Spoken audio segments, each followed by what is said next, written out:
Betsy, I really appreciate all the time you've spent talking with me about DDD. Since we're getting ready for tomorrow's meeting, I want to make sure we're following all your tips. Can I run my ideas past you? Sure, Molly.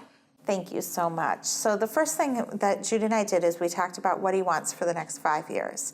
He has some really great ideas about what he wants his life to look like.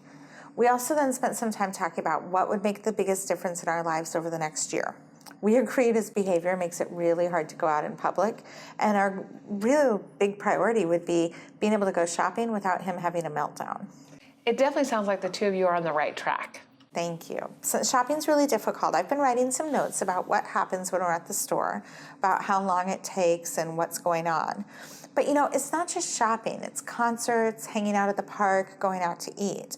We want to focus on shopping this year, but he definitely has some risks when we're out in public. Molly, you want to talk to the team about those risks because it's important on the risk assessment. Okay. Now those were the key things to have ready, right? Almost. There's one detail that you're leaving out. You want to make sure you have a list of his medications and his doctor's availables. Also, don't forget to have your calendar because you'll be scheduling the next meeting at the close of that meeting. Okay, great. I will have it with me. And my son's really looking forward to spending some time with the neighbors next week. Now remember, Jude has to be at the meeting. This is his meeting. You've met him. There is no way he can sit still for an hour. He doesn't need to. It's his meeting and it's about him. He may want to come and go and take some breaks as needed. As a team, you will all work together to find ways to help keep him involved. For some teams, it takes some creativity and effort, but it's definitely worth it. Thanks for reminding me that he needs to be there. Hey, speaking of forgetting, I keep forgetting to ask you for your new address. The birthday party invite was returned to me. Oh yeah, let me get it for you. Shoot, I totally forgot to call my support coordinator. Remember, if you move or get a new phone number, make sure you let your support coordinator know as soon as possible.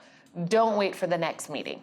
So I let the support coordinator know if we move or get a new number. What do we do if we can't make a meeting? Let your support coordinator know as soon as possible so you can reschedule. Your support coordinator will understand that life happens and your scheduling needs change. Since you're typically scheduling these meetings several months in advance, it's important to conduct the time meetings within the time frames, most commonly 90 days or before. Now, total subject change. I remember the first time we talked, you said the division is part of the Department of Economic Security.